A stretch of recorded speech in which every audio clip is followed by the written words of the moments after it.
Hello friends, French सीख रहे हैं आप मेरे यानी प्रियांशु शर्मा के साथ www.mybhasha.com पर। हमने पिछले भी कुछ वीडियोस के अंदर वोकैबुलरी पर काफी स्ट्रेस किया है। उसी सीरीज को आगे बढ़ाते हुए हम आज कुछ रिलेशनशिप के वर्ड्स के बारे में डिस्कशन कर रहे हैं। Let's begin. ला सर्विस वेट्रेस मेड सर्वेंट के लिए भी काम में लिया जा सकता है। लाफोन्स अगर एल हटा के बोले तो अफॉन्स मीन्स चाइल्डहुड यानी बचपन। बेबे मीन्स स्मॉल चाइल्ड, छोटा बच्चा। वैसे अगर आपको याद हो पिछले वीडियो में हमने एक बार देखा था कि लाफों मीन्स चाइल्ड होता है, बच्चा बड़ा भी हो सकता है 10-12 साल का, जो एकदम छोटा बेबी है इसको इन्फेंट कहा जाता है, उसके लिए ले बेबे। Le copain means friend oblique boyfriend.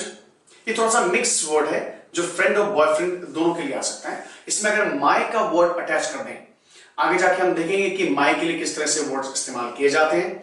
जैसे mon copain would definitely then mean my boyfriend। अगर माई का वर्ड अटैच कर दें तो माई बॉयफ्रेंड या माई गर्लफ्रेंड वाला सेंस बन जाएगा। अगर स्पेसिफाई न किया गया हो सो copain may mean any friend who's a male। So copain means friend oblique boyfriend। Feminine में la copine means friend oblique girlfriend।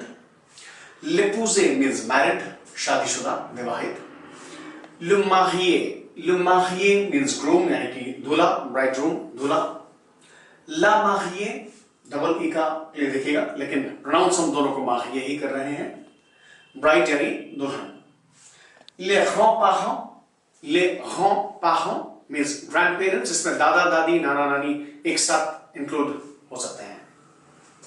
la relation means relation। les relatifs means relatives, संबंधी। les petits enfants grandchildren, दोहिता, पोता, पोती, दोहिती, ये सब combined एक साथ। Specify करना हो तो पति फीस, पति का मीनिंग वैसे होता है स्मॉल यानी छोटा, और फीस का मीनिंग हमने किया था सन यानी बेटा। तो सुन के लगेगा छोटा बेटा, पर मीनिंग क्या है? पति फीस ग्रैंडसन।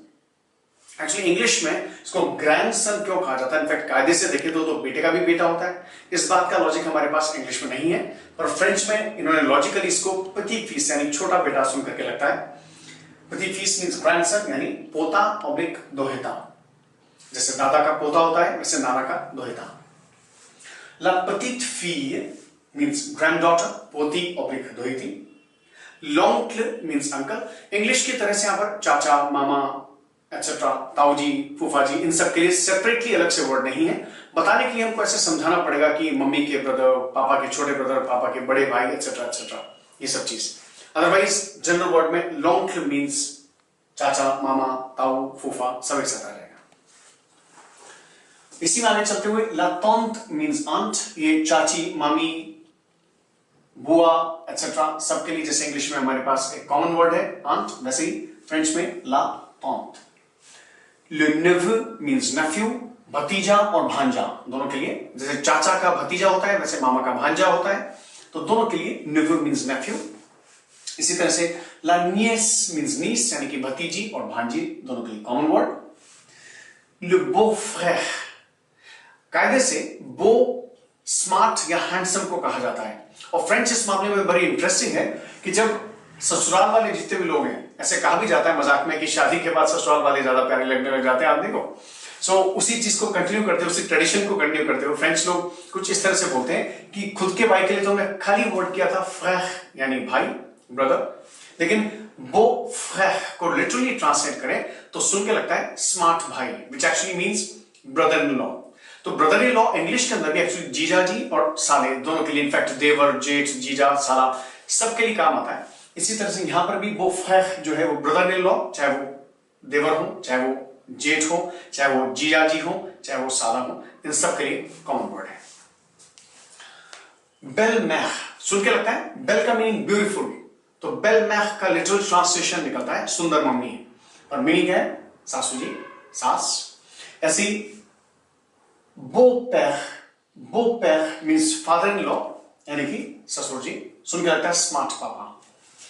ला बेल फील सुन के लगेगा सुंदर बेटी, लेकिन मीनिंग निकल रहा है डॉटर इन लॉ यानी कि बहू। लेकिन देखिएगा दामाद को हम सुंदर बेटा नहीं बोल रहे हैं यहां पर। शायद प्रैक्टिकल लोग हैं, इनको लगता है कि दामाद तो वैसे भी निभाएगा, उससे हमको ज्यादा एक्सपेक्टेशंस नहीं है। सो उन्होंने अलग ही वर्ड बना दिया इसका। सो ले जेंड्रे मींस सन इन लॉ, यानी कि दामाद। चाहते तो उसको भी बोफिस कर सकते थे पर नहीं किया, जेंड्रे। ला बेल सर, सर हमने किया था सिस्टर के लिए।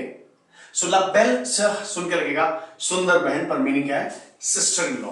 अब सिस्टर इन लॉ भी एक ऐसा वर्ड है जो भाभी के लिए, देवरानी के लिए, जेठानी के लिए, हिंदी में बहुत रिच हमारे पास रिलेशनशिप के वर्ड, हर स्पेसिफिक रिलेशन के लिए हमारे पास अलग से वर्ड है।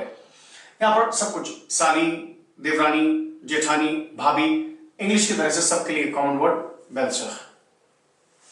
सो फ्रेंड्स, ये कुछ वर्ड्स से आज रिलेशनशिप को इंडिकेट करने के लिए यूं ही मेरे साथ फ्रेंच सीखते रहिए www.mybhasha.com पर, जो कि सबसे बड़ा हम पोर्टल बना रहे हैं जिसके अंदर हम इतनी डिटेल्स कवर करेंगे जो प्रैक्टिकली आपको किसी भी और ग्राउंड पर, किसी भी और ऑनलाइन प्लेटफॉर्म पर आपको नहीं मिलेंगी। हमारे वीडियोस देखते रहिए और यूं ही एंजॉय करते रहिए और सीखते रहिए French. Thank you so very much.